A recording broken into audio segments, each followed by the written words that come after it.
Sir Ramnath గారు, నిన్న assembly వేదికగా బాలకృష్ణ చేసినటువంటి వ్యాఖ్యలు, ఆ వ్యాఖ్యల మొత్తంలో ఇద్దరు కనిపిస్తున్నారు. ఒకరు మాజీ ముఖ్యమంత్రి జగన్మోహన్ రెడ్డి గారు, ఆయన ఉద్దేశించి సైకో అన్నారు. ఇక చిరంజీవిని ఉద్దేశించి ఎవడు అనేటటువంటి పదాన్ని ఉపయోగించారు. సార్, నిన్నటి నుంచి మీరు అబ్జర్వ్ చేస్తూ ఉంటారు. సరే, వైఎస్ఆర్సీపీ కాబట్టి జగన్మోహన్ రెడ్డి గారిని అసెంబ్లీ వేదికగా అన్నారు కాబట్టి ఆ పార్టీ నాయకులందరూ వెంటనే వచ్చి మీద పడిపోతున్నారు, బాలకృష్ణ మీద పడిపోతున్నారు. ఎక్కడికక్కడ బాలకృష్ణ సర్టిఫికేట్లన్నీ బయటికి తీసుకొచ్చేశారు. ఇన్ని మాట్లాడుతున్నారు. కానీ ఎవడు అని చిరంజీవి గురించి మాట్లాడితే అటు పవన్ కళ్యాణ్ గారి, ఎందుకంటే ఆయన ఎమ్మెల్యే, మంత్రి, డీసీఎం, ఇటు నాగబాబు ఎమ్మెల్సీ, అసెంబ్లీ వేదికగా ఎవడో అన్నారు తన అన్నయ్యని. అయినా వీళ్ళిద్దరూ ఎందుకు మాట్లాడడం లేదు, ఎందుకు సైలెంట్గా ఉన్నారు? ఈశ్వర్ గారు, మీకు ప్యానెల్లో ఉన్న వాళ్ళందరికీ నమస్కారం. పవన్ కళ్యాణ్ గారు నాగబాబు గారితో పాటు చంద్రబాబు నాయుడు గారు కూడా స్పందించడం లేదు. తెలుగుదేశం పార్టీ ఎమ్మెల్యేలు ఎవరైనా పెద్ద తప్పు చేస్తే ఆయన నేరుగా వాళ్ళని హెచ్చరించకపోయినప్పటికీ మరుసటి రోజు పత్రికల్లో, అనుకూలమైన పత్రికల్లో చంద్రబాబు నాయుడు గారు ఆగ్రహం వ్యక్తం చేశారు. ఇదే లాస్ట్ వార్నింగ్ అని చెప్పారు. అప్పటికి ఆల్రెడీ 4-5 సార్లు వార్నింగ్ ఇచ్చింటారు చంద్రబాబు నాయుడు గారు. ఆయన ఇదే లాస్ట్ వార్నింగ్ అని చెప్పారు అని చెప్తారు.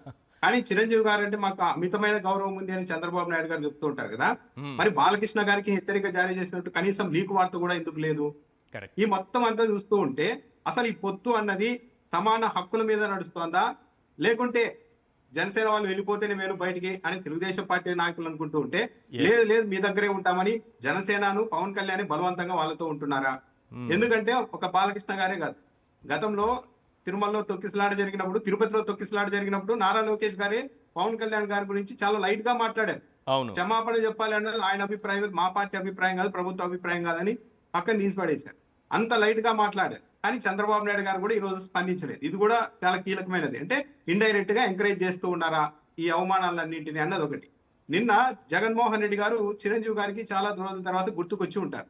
అమెరికాలో ఉన్నప్పటికీ కూడా ఈ లేఖ రాసి ఆయన రాత్రి నిద్రపోయే ముందు జగన్ గారు గుర్తుకొచ్చి ఉంటారు. బాలకృష్ణ గారు ఒక చిన్న మాట అనగానే నాకు ఇంత బాధ కలిగిందే, ఇంత ఆవేదన కలిగిందే, అప్పటికప్పుడు ఒక ప్రకటన విడుదల చేయాలన్నంత ఇది కలిగిందే బాధ నాకి. మరి 3 ఏళ్లుగా నా భుజాల మీద నుండి తుపాకీ పెట్టి జగన్మోహన్ రెడ్డి వ్యక్తిత్వం మీద పదే పదే నా తమ్ముడితో సహా తెలుగుదేశం పార్టీ వాళ్ళంతా కాలుస్తూ ఉన్నా ఏ రోజు కూడా నేను స్పందించలేదే అని ఆయన బాధపడి ఉంటారు. పైగా ఒక మాట అసెంబ్లీలో బాలకృష్ణ గారు అన్నందుకే నాకు ఇంత బాధ కలిగిందే, మరి ఇన్నేళ్ల పాటు జగన్మోహన్ రెడ్డి గారిని ఇంతగా మాట్లాడుతున్నప్పుడు ఆయనకి ఎందుకు బాధ కలగలేదు? కనీసం ఒకసారైనా చిరంజీవి గారు మిమ్మల్ని నేను అవమానించానని ప్రచారం చేస్తున్నారు, కనీసం దీని మీద వివరణ ఇవ్వండి అని కూడా నన్ను అడగలేదే, ఇంత స్థిత ప్రజ్ఞత మనకి లేదే అని కూడా అనుకుని ఉండవచ్చు. దాంతో పాటు జగన్ గారి వ్యక్తిత్వం మీద దాడి చేయడంలో నేరుగా చిరంజీవి గారి ప్రమేయం లేకపోయినప్పటికీ కూడా ఆయన ఆసరాగా తీసుకొని, ఆయన మౌనాన్ని అలసుగా తీసుకొని జనసేన పార్టీ నాయకులు, టీడీపీ నాయకులు అవమానించారంటూ ప్రచారం చేశారు. అంటే ఇండైరెక్ట్ గా చిరంజీవి గారు కూడా దీంట్లో ఇన్వాల్వ్ అయిపోయారు. సో నేను జగన్మోహన్ రెడ్డి విషయంలో ఇలా వ్యవహరించినందుకే ఇది ఒక రిటర్న్ గిఫ్ట్ లాగా బాలకృష్ణ రూపంలో మళ్ళా నాకు వచ్చి ఎదురు తగిలిందా అని కూడా అనుకుని ఉండవచ్చు.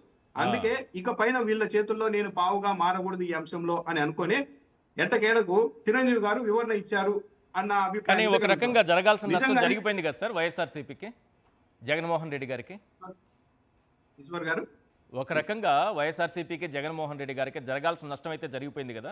ఈ 2 ఏళ్ళు 3 ఏళ్ల కాలం, 3 ఏళ్ల పైన వీళ్ళు సైలెంట్ గా ఉండడం చిరంజీవి గారు. ఇప్పుడు వాస్తవాన్ని దాచడం తాత్కాలికంగా ఈజీని, వీళ్ళు ఇదే పని చేశారు. కానీ ఎట్టకేలకు ఒక రోజు వాస్తవం అనేది బయటకు వస్తుంది అంటారు చూడు, అదే.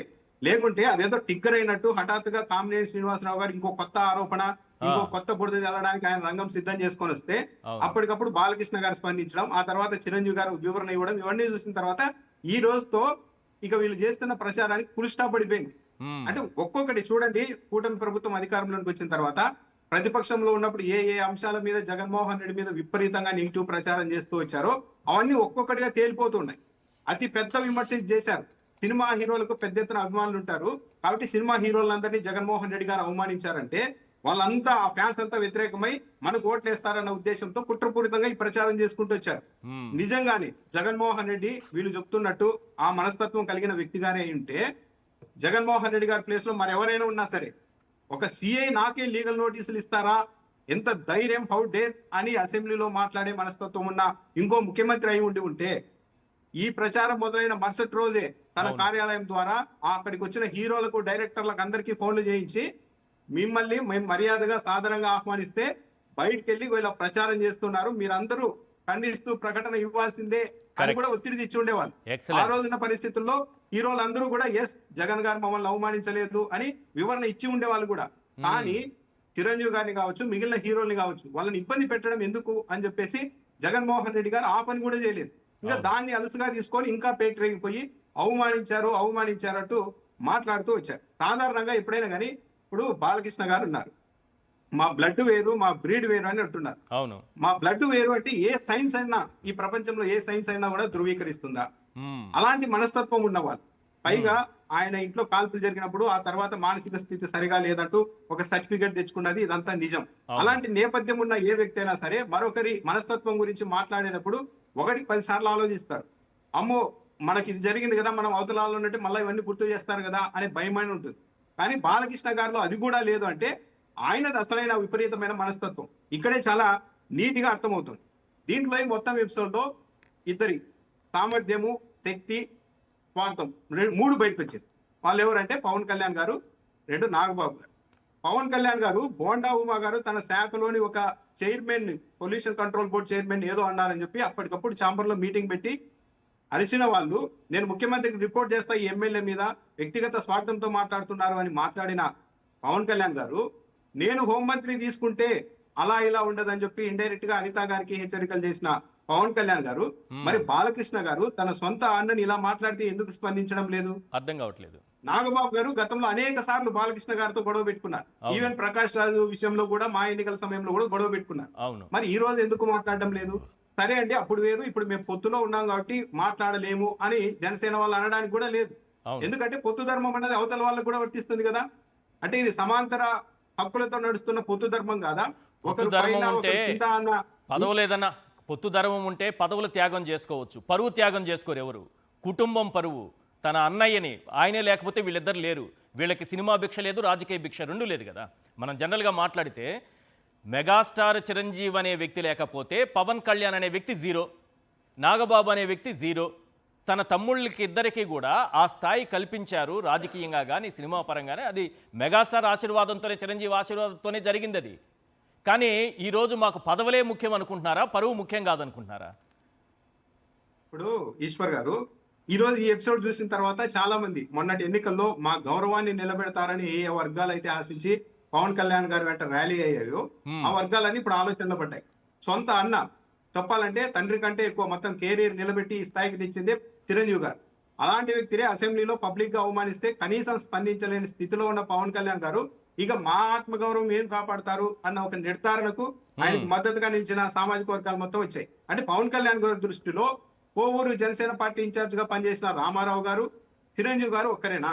ఓకే. మమ్మల్ని బూట్లు తుచ్చే వాళ్ళలాగా చూస్తున్నారని రామారావు గారు అంటే వెంటనే ఆయన ఇన్ఛార్జ్ పదవి నుండి తప్పించారు. అంటే ఎవరు కూడా తెలుగుదేశం పార్టీకి వాళ్ళకి వ్యతిరేకంగా మాట్లాడకూడదన్న సంకేతాలు ఇవ్వడానికి ప్రయత్నించారు. ఇప్పుడు ఈ రోజు చిరంజీవి విషయంలో కూడా సైలెంట్ గా ఉన్నారు అంటే ఏంటి అర్థము? ఇంకేమన్నా కొద్ది రోజులు ఆగి ఏంటి సార్ ఇలా జరిగిందంటే ఏదో ఒక వేదిక మీదుగా మనకి ఇక్కడ వ్యక్తుల గౌరవం ముఖ్యం కాదు, మా అన్న గౌరవం ముఖ్యం కాదు, ఈ పొత్తు 15 ఏళ్ళు ఉండడమే ముఖ్యమని కూడా మళ్ళీ మాట్లాడతారా ఏమో ఆ అనుమానం కూడా కలుగుతుంది. ఇదంతా ఏంటి అంటే ఇంకొకటి కూడా ఉంది సార్, చంద్రబాబు నాయుడు గారు. ఇంకొక డౌట్ ఉంది. ఎమ్మెల్సీగా ఉన్న నాగబాబుకు మంత్రి పదవి ఇవ్వబోతున్నారు త్వరలో అనేది. సో ఇప్పుడు ఏమైనా గొడవ పెట్టుకుంటే మంత్రి పదవి పోతుందేమో అనేటటువంటి భయంలో మంత్రి పదవే ముఖ్యం, అన్నని వాడు అని అన్నా గీడు అన్నా ఇంకేమని దూషించినా పర్లేదు, మనకు మంత్రి పదవులు కావాలి అనేటటువంటి ఆలోచనలు ఏమన్నా ఉన్నారా ఇద్దరు? అదే ఇప్పుడు ఆ స్వార్థం కూడా బయటకు వస్తుంది కదా ఇండైరెక్ట్ గా ఈశ్వర్ గారు. లేకుంటే స్పందించకపోవడానికి వీళ్ళకున్న అడ్డంకి ఏంటి? అవతల వాళ్ళు మాట్లాడుతున్నప్పుడు ఇవతల వాళ్ళు కూడా మాట్లాడొచ్చు కదా, దాంట్లో తప్పేంటి? మాట్లాడడం లేదు అంటే ఏదో స్వార్థం ఉంది. పైగా చంద్రబాబు నాయుడు గారు తెలివిగా పవన్ కళ్యాణ్ గారికి హంగులు ఆర్పాటాలు అలవాటు చేశారు. మామూలుగా డిప్యూటీ సీఎం గా ఉన్న వాళ్ళకి పదే హెలికాప్టర్ ఇవ్వరు మరీ అత్యవసరం అయితే. కానీ పవన్ కళ్యాణ్ గారు కూడా ప్యారలల్ గా సీఎం తో పాటు హెలికాప్టర్ తో తిరుగుతూ ఉన్నారు, పెద్ద కాన్వాయ్ వేసుకొని తిరుగుతున్నారు, అన్ని హంగులు ఉంటున్నాయి. ఇవన్నీ చూసిన తర్వాత మనకు అన్న గౌరవం ముఖ్యమా, మనకి హంగులు ముఖ్యమా అంటే తేల్చుకోలేని పరిస్థితుల్లోనికి ఏమైనా పవన్ కళ్యాణ్ గారు వెళ్తూ ఉన్నారు. లేకుంటే సొంత అన్నను ఇలా మాట్లాడిన తర్వాత కూడా కనీసం లేదు సీఎం గారితో మాట్లాడాం ఈ అంశం మీద, బాలకృష్ణ గారిని కంట్రోల్ చేయాల్సిందిగా కోరారు అన్న వార్త కూడా లేదు. అటువైపు నుంచి కనీసం చంద్రబాబు నాయుడు గారు ఆగ్రహం వ్యక్తం చేశారన్న లీక్ వార్త కూడా లేదు. అంటే దీన్ని బట్టి అర్థమవుతున్నది ఏంటి అంటే జనసేన పార్టీని వాళ్ళు లెక్క చేయడం లేదు. పవన్ కళ్యాణ్ గారే మొత్తం తనను, తన శ్రేణుల్ని, తన కార్యకర్తల్ని, తన ఆత్మగౌరవాన్ని, చివరకు తన అన్నని కూడా తెలుగుదేశం పార్టీ వాళ్ళు ఏమన్నా సరే మనం ఇలాగే ఉండాల్సిందే అనే ఒక స్థితికి జనసేన పార్టీని తీసుకెళ్తున్నారేమో అనిపిస్తోంది. ఇది జనసేన పార్టీ కార్యకర్తలు, నాయకులకు మాత్రం ఇది చాలా బాధ కలిగించే అంశం ఈ రోజు జరుగుతున్నది. చాలా మంచి పాయింట్ చెప్పారు.